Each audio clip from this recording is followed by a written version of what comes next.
Alright, we're starting where we left off, and yesterday got quite a bit done.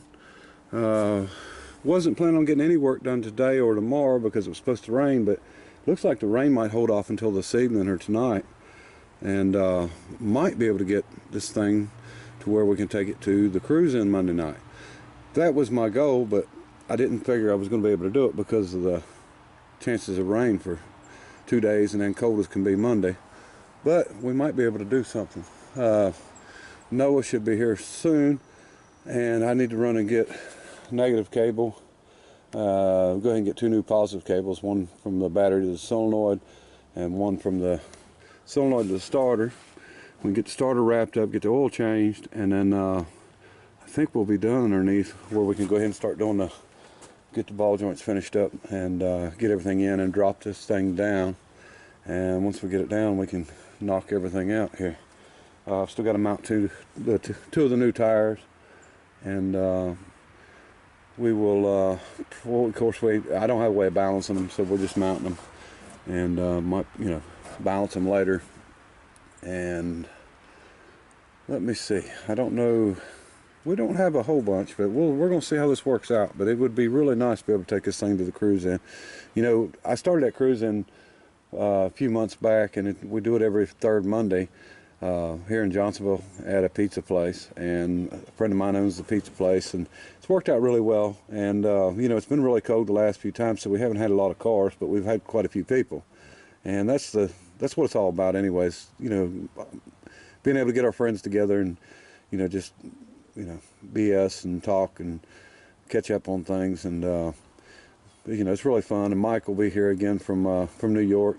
He plans his trips out to where he can come, and he'll jump in that old Van Mino that we built for the rat rod build, the one-day build, and take it down. But when it warms up, we're gonna push it a little harder, do a little advertising, try to get more cars there. But with it being cold like it's been, there's really no use. People don't want to bring their cars out. I don't blame them. And cold, wet, and raining, and everything else. So anyway, we're gonna get back rolling on this and see how far we can get. All right, folks, went on a parts run. Figured I'd do a little NASCAR.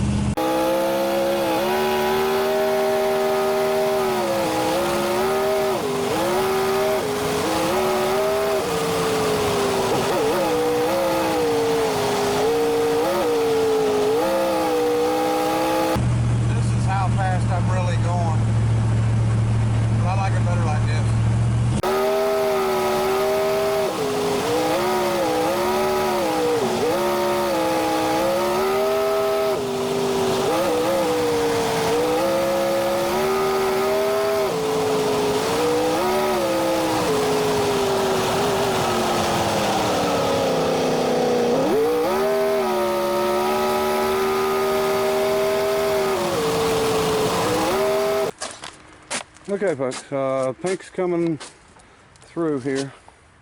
It's slow and we've got more to do, but I think this is going to be good. This is about what I expected. So we've got more brown to get off. We'll end up doing probably wet sand in it and just put a little bit of clear on it. And then paint the top white and leave it. So we're going to keep at that, just on and off.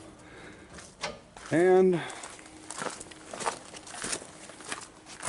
as for the front, Noah's up under it. He's greasing everything right now. We've got, let me see, springs in, new shocks, new sway bar bushings, ball joint.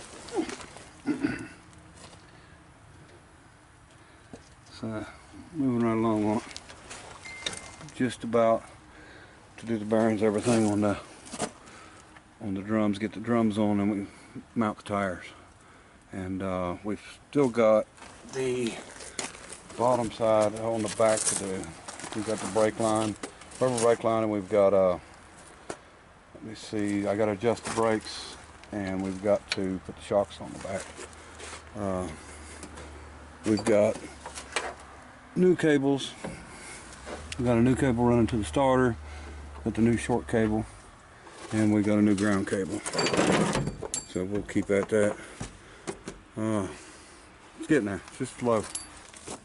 And also, Noah said that if I get all this paint out on this thing, I'll have all the grannies chasing me. All the grannies. All of them.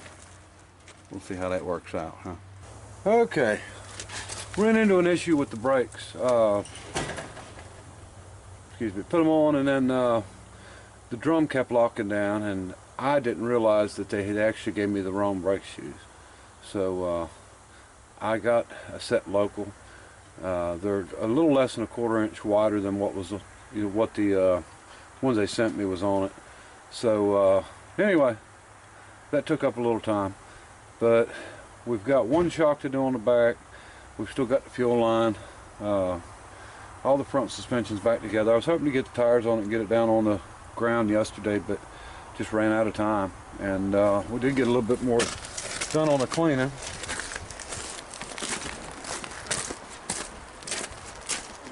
As you can see, now there's going to be a few spots, but a lot of this brown that's on there is going to come off, and so there'll be a lot of paint there. And then there's some gray primer underneath the paint, I guess factory primer that's coming through. But like I said, we'll take a spray can and clear it. But there's going to be a lot more. It's going to look a lot more consistent with paint when I'm done, because there's still a lot of brown that's on top of it that's going to come off. I think we'll wet sand it and see if we can get that off. All right, folks. If it wasn't for bad luck, I'd have no luck at all. Master cylinder is not fitting. The bolt holes here are too short for this master cylinder.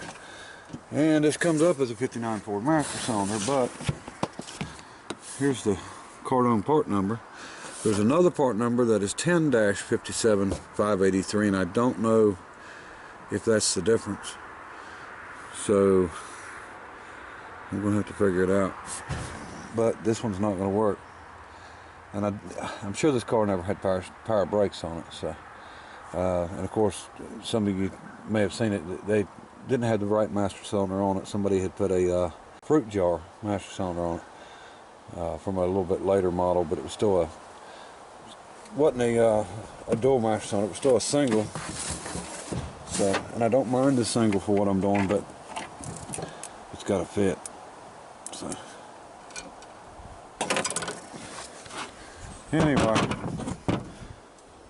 I mean, I can re-drill it. So I could re-drill it up here and make it work. I might end up doing that. We could do a little measuring, because if not, I'm going to be just fighting, trying to get the right one and sending stuff back and forth. And that's no fun. So we'll get it figured out. Okay, so we drilled it out. One of the reasons, I don't mind doing this, which is no big deal, but, the bottom's automatically lined up. The top just, helps hold it on. So I went ahead and drilled it, and it's right. So, and I checked the pedal travel to make sure that it was right travel, and we're going to be fine there. So we're going to get this thing on there real quick. All right, I'll show you what we've got here. Master cylinder's on, and as you can see, there's a little bit of play right here when you pick up the pedal, which is fine, because you want to make sure your master cylinder is coming back all the way. If it don't come back all the way, it can't bypass and return the fluid back to the reservoir. So that pedal was completely stuck in that other master cylinder, so that's the first time that pedal's moved in a bunch of years, I'm sure. So, all right, we've got to figure out what these wires are too. I did find the knobs. Dennis Carpenter Reproductions down in Charlotte has all these knobs. And so I'm probably going to go order them just to make the dash look a little bit better. They're only about $5-6 a piece. The knobs they get hard and powdery and just fall apart. So, all right. And yeah, when I had the battery in it before and I checked, I actually had turn signals. They were showing up on the dash. So hopefully we can get them working at the lights. So. Alright, master cylinder is on. Now I've got to find the banjo fitting that goes there, and where the line goes in, and a place for the brake light switch. And the other one, okay, here's what they had on the other one. Piece of rubber behind it for some reason, but yeah, as you can see, they had this fitting in it, and then they had this line crimped, which was very, very dangerous. I don't know how it didn't leak, but then of course the brake light switch. So we'll find the right one and get it on this one way or the other. Okay, so basically here's the fitting we need.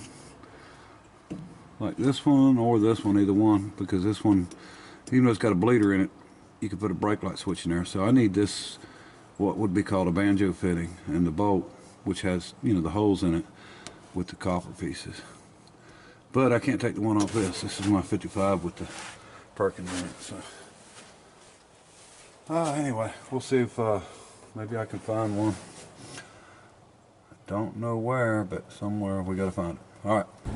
Okay, we got one wheel and tire on the front anyway, and stuck the hubcap on. I know everybody's not gonna like these hubcaps, but that's fine. You know that these are 60s style sort of hubcaps. You know, if you bought something back then, you either took your hubcaps off and painted the rims and put, you know, baby moon, something like that on it, or you could buy a set of these to upgrade it just to make it look different. And I just like that style, old style. So we got the gas line blown out and got it hooked up at the tank. So now we're going to go ahead and get the other side done, and we're going to try to get this thing sitting on the ground here in a little bit. Still got brake line to do on the back. So, and then we've got to adjust all the brakes and stuff. But I think we're going to get it on the ground before it starts raining here and gets cold. 57 this morning, it's going to be 17 tonight, so 40 degree swing there. So we're going to get as much done as we can and go from there. Okay folks, this is where we're at. We got her on the ground, got all the tires on, brakes all done. Still got to bleed them and find the fitting I need for the front of the master cylinder. But I think she sits up a little bit too high in the front. Now we haven't moved it around, so it hasn't, you know, settled all the way, but let's see if we can get a good look. She's up high. So we may pop them springs out and take maybe a turn or a turn and a half off of them, and just to bring it down level.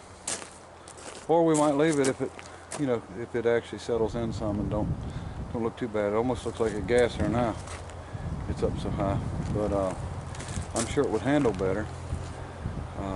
You know, stiffer suspension, but anyway. But that's all we're going to be able to get done right now. We didn't get all of our brown off the pink yet, and some people will like it, some people won't like it. But this car really needs to be stripped anyway before it ever gets painted. So, you know, we're really not hurting anything by taking the paint off. We're just sort of helping. So, we'll continue to do that. And like I said, I think I'll rattle can or maybe just spray the top white, because it's got some surface rust up there that really needs to be something done with before it turns into pits. And yeah, we'll get back on it and keep at it. Temperature, like I said, is supposed to be 17 degrees, so I've got to get a few things taken care of tonight, and so we're going to stop on this thing. And we don't have a lot left to do really to be able to start it up and move it, but you know, priorities. So anyway, is it up too high, Noah? Just a little bit. A little bit. All right, Noah said it looks like a truck. And it's still hard to work on the engine. It's so tall. Carolina squat. I don't think you can do that on a 59 Ford. No. They was squatting rear ends long before square body Chevrolets and Fords come out. So. I don't know if everybody knows it or not, but around here in North Carolina, this stuff started, I think, down in Myrtle Beach, South Carolina. They got something called Carolina squat, where they'll take a pickup truck, and Noah's Ford is this way, and they'll actually lower the back and leave the front high, or they'll put a lift kit on the front and leave the back low, and it looks like they're loaded all the time, and everybody always jokes with them about it. But yeah, it's kind of different. And 99% of the time there's no exhaust on them, so they sound like old pulpwood trucks. They think they sound good, but they don't remember how the old pulpwood trucks used to sound with no exhaust on them. Oh well, All right. No, you ready to jump on something else? Yeah. All right. And Noah needs to get on his butt and get his other video finished up. So I'll get on him. But anyway, appreciate everybody watching. Till next time. Bye. Bye.